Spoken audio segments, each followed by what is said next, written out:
تو رو خدا کوتاه نیایید، الان وقت کوتاه اومدن نیست، وقت از پا نشستن نیست، وقت خسته شدن نیست. میدونم خسته اید ولی بازی همینه دیگه، زندگی همینه. میخوام بگم کوتاه نیایید. نوشتم نذاریم هدفامون از روش بگذره، استهلاک زمانی بهش بخوره. این هدف 3 ماه دیگر هدف نیست، دسترسه، یه 2 ماه به جنگ بهش برس. این هدف بیفته سال بعد دیگه اسمش هدف نیست، اسمش میشه امید. هدفامون رو تبدیل به امید نکنیم. دوره 2 سال دیگه از اون امیده بگذره دیگه باز اسمش امید نیست، اسمش آرزوه. امیدامون رو تبدیل به آرزو نکنیم و 4 سال دیگه از روش بگذره، وای از اون روزی که آرزوهامون تبدیل به رویا بشه. نذاریم هدفامون بشه امید، امیدامون بشه آرزو، آرزوهامون بشه رویا.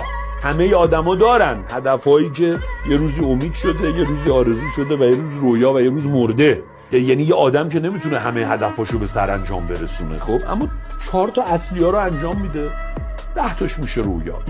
ایشالله تو زندگی های بعدی. خب ولی اون کار اصلیه رو انجام میده. من حرفم اینه.